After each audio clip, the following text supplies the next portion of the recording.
उनको भी कहूंगा कि भारत के संविधान के खिलाफ बोलने वाली कंगना रनावत को उसकी औकात दिखाई जाए, उसे बताया जाए कि भारत के संविधान के खिलाफ बोलना देशद्रोह है और बहुत बड़ा अपराध है, ये गंभीर अपराध है, ये नॉन बेलेबल है, 3 साल तक की सजा हो सकती है। कंगना में बहुत आगे तक जाना चाहती है और फिर ऐसे में हमारे संविधान पर हमला करेगी, हम बर्दाश्त नहीं करेंगे बिल्कुल भी। वो तरह तरह के स्टंट अपना ले, तरह तरह के पाखंड कर ले, यानी कि डायरेक्टर के एक इशारे पर वो चाहे कुछ भी कर ले के साथ, लेकिन हमारे संविधान पर अगर उंगली भी उठाई तो ठीक नहीं होगा। यदि हमारे संविधान पर उंगली भी उठाई तो ठीक नहीं होगा। कब होगा? सपना चौधरी नचनिया के बारे में याद है या भूल गई? उससे पूछ के देख लेना उसकी क्या हालत हो चुकी थी और क्या हालत है उसकी। बाबा साहब के खिलाफ तो या बाबा के संविधान के खिलाफ तो हम एक शब्द भी बर्दाश्त नहीं कर सकते। तूने पूरी लाइन लिखी है, तूने जो कि देशद्रोह का अपराध है। और डेली न्यूज एंड अपडेट्स के लिए हमारे चैनल SRE न्यूज को सब्सक्राइब करें और बेल आइकन पर क्लिक करें फॉर द लेटेस्ट अपडेट्स।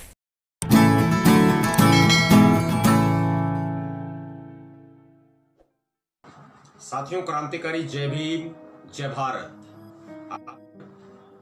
इस केस पर आप सभी की नजरें बनी हुई हैं 2 दिन से, और मैं 2 दिन से केस पर नजरें बने होने की बात कह रहा हूं, लेकिन 23 अगस्त से 23 अगस्त रात 8:10 पर एक ट्वीट किया गया जिसमें भारत के संविधान पर सवाल उठाए गए, जिसमें भारत के संविधान को जातिवादी बताया गया। उस पर भी लगातार आप जवाब दे रहे हैं उसको। एक बॉलीवुड की एक्ट्रेस है जिसका नाम है कंगना रनावत। कंगना रनावत ने 23 अगस्त को और भारत के संविधान पर सवाल उठाए, भारत के संविधान को जातिवादी करार दिया। यह बड़ा सोचने का विषय है कि कुछ लोग एक मामूली सी पब्लिसिटी के लिए देश के संविधान पर भी कुठाराघात करने से चूकते नहीं हैं। ये देश का दुर्भाग्य भी हो सकता है और देश की राजनीति का भी ये सबसे बड़ा दुर्भाग्य है कि तमाम पॉलिटिकल पार्टीज, राजनीतिक दल इस तरह के लोगों पर अपनी चुप्पी साध लेते हैं। आखिर क्यों भीम सैनिकों को ही आगे आना होता है? आखिर क्यों हमें ही आवाज उठानी होती है? क्या देश का संविधान सिर्फ भीम सैनिकों का है?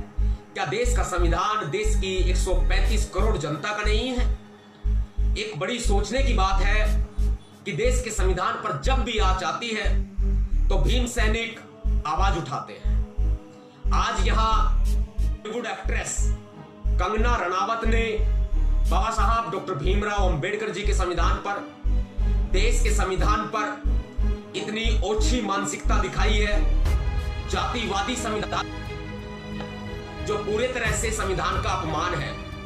और ऐसे अपमान लोग संविधान को बुरा भला बोलते रहे और हम खामोश बैठ जाएं, ऐसा कदापि नहीं हो सकता। हमने चूड़ियां नहीं पहन रखी है, हम लगातार लड़ेंगे, 2-2 हाथ करेंगे, कानून के तरीके से लड़ेंगे और अगर जरूरत भी पड़ी तो पूरा देश नीला नीला कर देंगे। आवश्यकता नहीं है, गुड़गांव को छोड़िए, हरियाणा को छोड़िए, हरियाणा भी और गुड़गांव भी पूरे देश भर में ही आता है। ऐसे में जब पूरा देश नीला नीला होगा और जिसका केंद्र गुड़गांव होगा तो ये हरियाणा सरकार भी ये बात को सोच ले। उस समय हालात ठीक नहीं होंगे क्योंकि संविधान पर हम आंच नहीं आने देंगे। संविधान की रक्षा करना हम जानते हैं।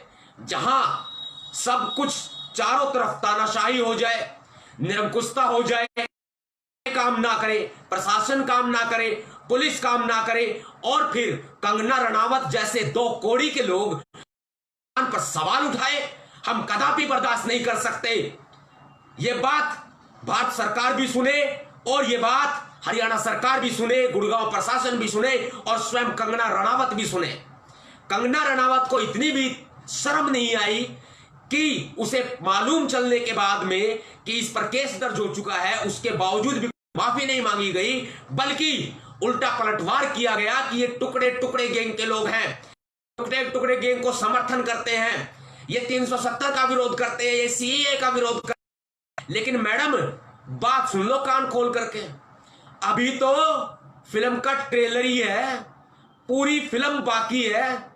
छोड़ते नहीं है हम, या तो हम कोई कदम उठाते नहीं, अगर छोड़ते नहीं। ये खासियत रही है नवाब सतपाल हमारे भीम सैनिकों की। जितने साथी मुझे देख रहे हैं, सुन रहे हैं, इस बार में पहुंचाए साथियों, हरियाणा के गुड़गांव में केस दर्ज किया गया है कंगना रनावत के खिलाफ। एक्ट्रेस है और जो जातिवादी मानसिकता रखती है, जिसको ये नहीं मालूम कि बाबा साहब डॉक्टर भीमराव अंबेडकर जी की वजह से ही वो उठा करके जी रही है, इज्जत की जिंदगी जी रही है।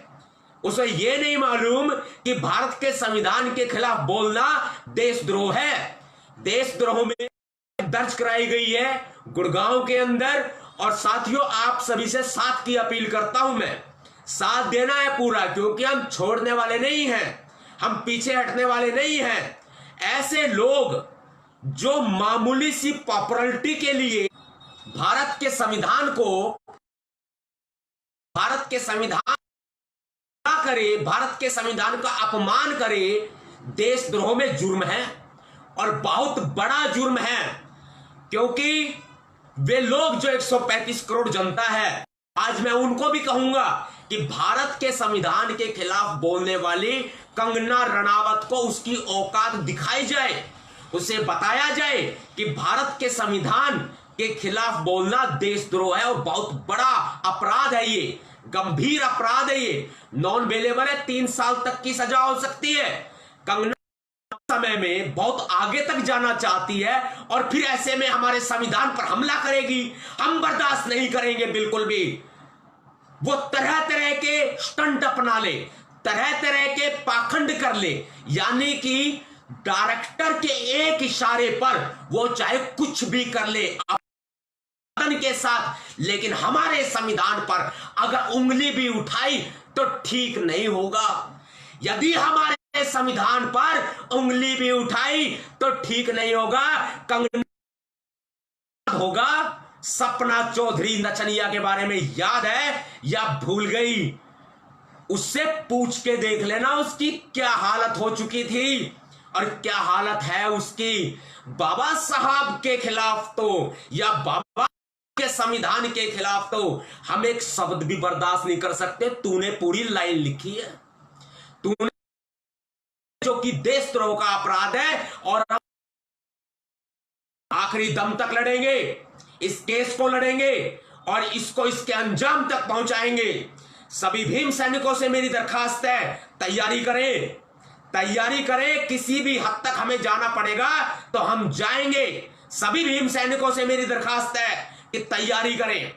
अखिल भारतीय भीम सेना के तमाम पदाधिकारी इस आदेश को भी समझे, दिशा निर्देशों को समझे कि कभी भी आपके लिए कोई भी घोषणा की जाती है तो तैयार रहे, कमर कस लें। आज एक ने बोला है, कल दूसरा बोलेगा, फिर तीसरा बोलेगा।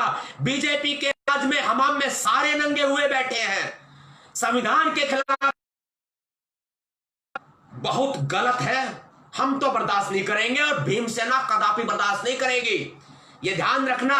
और मैं तमाम मीडिया चैनल से भी अनुरोध करूंगा, अखिल भारतीय भीम सेना चीफ नवाब सतपाल तंवर की इस आवाज को ध्यान से सुन ले और पहुंचा दे। अगर चुपचाप हिसाब से माफी मांग ले और अगर ज्यादा हवा में उड़ने की कोशिश की तो देश का कानून है, देश का संविधान है, घुटनों के बल ला देंगे हम, घुटनों के बल ला देंगे, नाक रगड़वा करके माफी मंगवाएंगे। क्रांतिकारी जय भीम, जय भारत, नीरा सलाम। जल्दी मुलाकात होगी साथियों।